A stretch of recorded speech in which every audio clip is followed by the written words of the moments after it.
थे। जिस तरीके से मेरठ में एक हमारे एससी समाज की माँ और बेटी खेत में जा रही थी और रास्ते में कुछ आपराधिक तत्वों के द्वारा माँ के ऊपर फरसे से कुल्हाड़ियों से हमला किया गया और बेटी को पिस्टल लगा करके उसके असलहे लगा करके उसको अगवा कर लिया गया। ये बहुत ही दर्दनाक घटना है।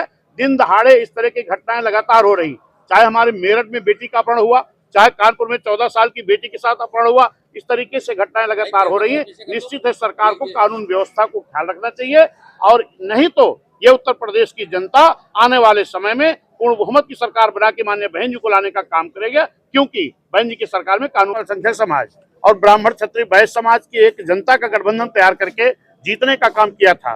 फिर 2027 में दलों का गठबंधन नहीं बल्कि जनता का गठबंधन तैयार करके हम लोग अपनी सरकार बनाने का काम करेंगे, माननीय बहन जी को मुख्यमंत्री बनाने का काम करेंगे। आज बहन जी के जन्मदिन के मौके पर पूरे उत्तर प्रदेश में सभी मंडल मुख्यालय पर हमारे सभी छोटे बड़े कार्यकर्ता माननीय बहन जी का जन्मदिन मनाकर बधाई दे रहे हैं और जन कल्याणकारी दिवस के रूप में जो बहन जी की सरकार में बहन जी ने काम किया था उसको भी बताने का काम करेंगे और एक संकल्प लेंगे कि आने वाले 27 में जनता का गठबंधन तैयार करके हम लोग सरकार बना के बहन जी को पूर्ण बहुमत का मुख्यमंत्री बनाने का काम करेंगे, ताकि उत्तर जन्मदिन के मौके पर पूरे उत्तर प्रदेश में सभी मंडल मुख्यालय पर हमारे सभी छोटे बड़े कार्यकर्ता माननीय बहन जी का जन्मदिन प्रदेश में अमन चैन कायम हो सके। ब्राह्मणों को किसी और का बाटी चोखा नहीं खाना चाहिए, क्या बसपा ब्राह्मण समुदाय के लिए बाटी चोखा का प्रबंध करने जा रहा है? नहीं, ये नहीं कहा बहन जी ने।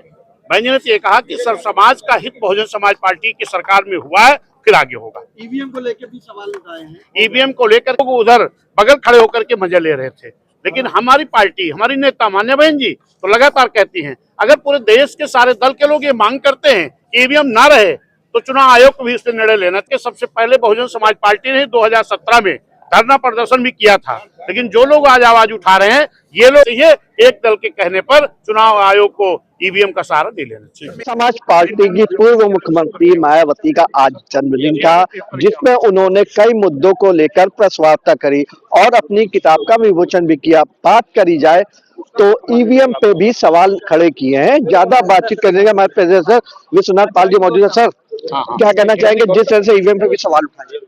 अगर ईवीएम पर एसआईआर पर सारे दल इस पे आरोप लगा रहे हैं तो चुनाव आयोग को इसको संज्ञान में लेना चाहिए और उस पर कार्रवाई करना चाहिए। गठबंधन की बात करी जाए, अकेले चुनाव बीएसपी नहीं करेगी, बहन जी ने हमारे बता दिया। पीडीए को लेकर क्या कहना है? आखिरी सवाल है। पीडीए का मतलब परिवार दल अलायंस। तो आपको बात आते चले, हमारे साथ बातचीत करने के लिए बसपा से प्रदेश अध्यक्ष विश्वनाथ पाल थे, जिन्होंने कहा कि बसपा अकेले प्रदेश में चुनाव लड़ेगी, किसी के साथ गठबंधन नहीं करेगी। अगर जिसके साथ हम लोग गठबंधन करते हैं तो उस पार्टी को फायदा होता है। लेकिन बात करी जाए एसआईआर और ईवीएम